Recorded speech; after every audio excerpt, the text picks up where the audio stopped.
এটা আমি কাঁচের বয়ামে আমি রেখে দেবো, রেখে দিয়ে প্রত্যেকদিন রোদে দেবো।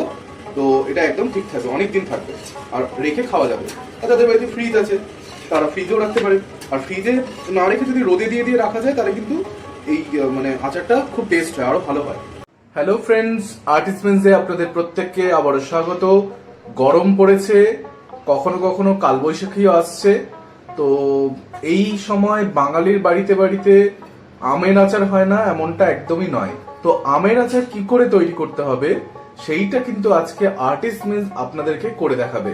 তার জন্য আপনাদেরকে কি করতে হবে, এই ভিডিও শেষ পর্যন্ত দেখতে হবে। কড়াই গরম হয়ে গিয়েছে, কড়াই গরম হয়ে যাওয়ার পরে যেটা করতে হবে, শুকনো লঙ্কা দুখানা দিয়ে দেবো, একটা তেজপাতা দিয়ে দেবো, 2 চামচ মতন, মানে আমার কাছে 1 কিলো আম রয়েছে, কাঁচা আম, 2 চামচ মতন আমি 5 ফোড়ন কড়াই দিয়ে দেবো। আর অল্প একটুখানি জিরে দেবো, এটা কালো জিরে দিলাম। অল্প পরিমাণে একটু গোটা জিরেও আমি দেবো, দিয়ে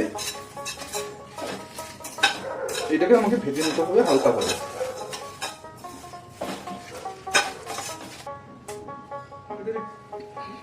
তো পুরো বিষয়টাকে ঠিক এইভাবে ভেজে নেওয়া হয়েছে। বেশি এই আচার তৈরি করতে বেশি তেলের দরকার প্রয়োজন হয় না। তো সাদা তেল দিলাম,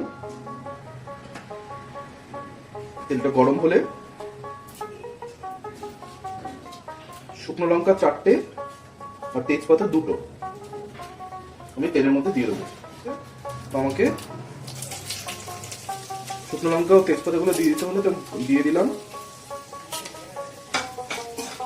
একটুখানি নাড়াচাড়া করেই, বেশি নয়, ফোড়নের জন্য অল্প পরিমাণে 5 ফোড়ন আমাকে দিয়ে দিতে হবে। 5 ফোড়নটা দেওয়ার পরে পরেই আমগুলোকেও আমাকে অ্যাড করে নিতে হবে।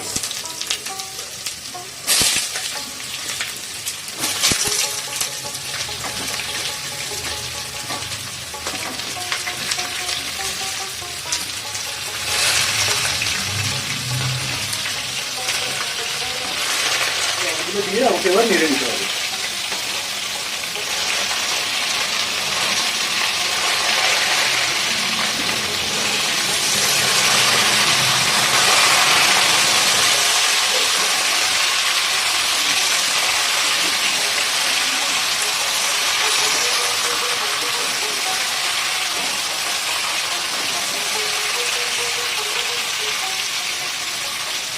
একটুখানি সময় নিয়ে নাড়াচাড়া করেই চিনি আর গুড় আমি দেবো।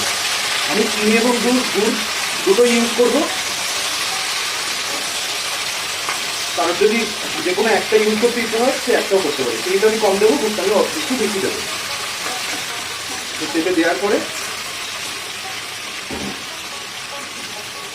1 কিলো আম আমি এখানে 500 গ্রাম চিনি এনেছি। তো হাফটা আমি দিয়ে দেবো, হাফ আমি মাফ করে নেবো, পুরো হাফ চিনিটা আমি দিয়ে দেবো।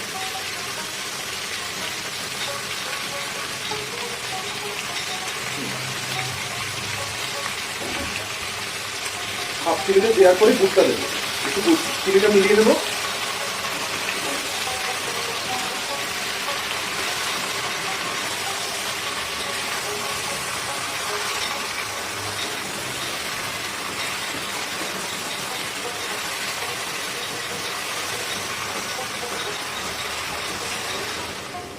আমি গুড় নিয়ে এসেছি, গুড়টাকেও আমি একটু কেটে নেবো, পুরো গোটা গোটা গুড়গুলো না বলতে পারে, তাই আমি কেটে কেটে দেবো।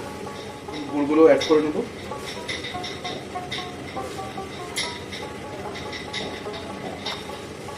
গুড়গুলোকে আর আমি ভাঙতে পারছি না, প্রচুর শক্ত, তো আশা করি গলে যাবে, তাই আমি দিয়ে দিলাম।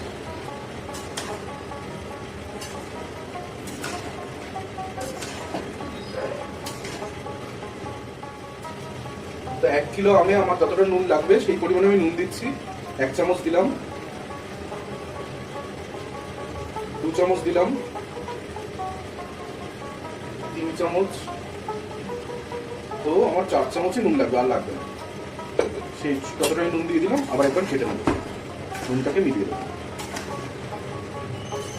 তো আমের আচার তৈরি করবার জন্য আমগুলোকে, কাঁচা আম, একদম কাঁচা আম, তো সেটাকে কেটে রেখে দিয়েছিলাম দুপুরবেলা। তো এখন যখন ইউজ করলাম আমি কিন্তু এর মধ্যে একটুও জল অ্যাড করিনি। তো চিনি দেওয়ার পরে অটোমেটিক্যালি জল বেরিয়ে গেছে, তো আমার আর জল দিতে হবে না। এই জলে আমার আমের আচার পুরো একদম তৈরি হবে। দুধটা একদম গলে গিয়েছে, ফুটছে। এবার শুধু আমার দরকার এটাতে পাক আসা। তো পাক আসাটা আমি এখান থেকে বুঝতে পারবো যে এইভাবে যখন আমি ফেলবো তখন চুলচুল যে বিষয়টা আসবে, সেটা যখনই আসবে তখন আমার বুঝতে পারবো যে আমার আচারে পাক এসছে। তারপরে আমি এটা বন্ধ করে দেবো।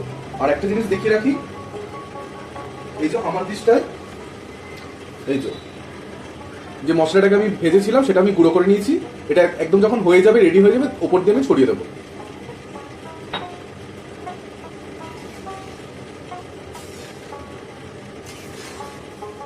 তো আমের আচার একদম তৈরি হয়ে গিয়েছে, পাকও এসে গিয়েছে। আর সময় দিয়ে লাভ নেই, আমার যে মশলাটা তৈরি আছে সেই মশলাটাকে আমি দিয়ে দেবো।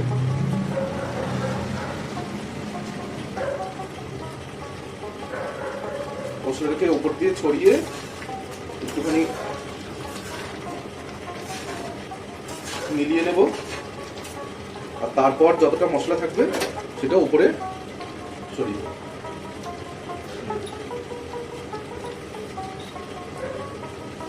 অসাধারণ একটা গন্ধ এসছে, মনেই হচ্ছে, বুঝতেই পারছি আচারটার টেস্টটা কিন্তু খুব দারুণ হবে।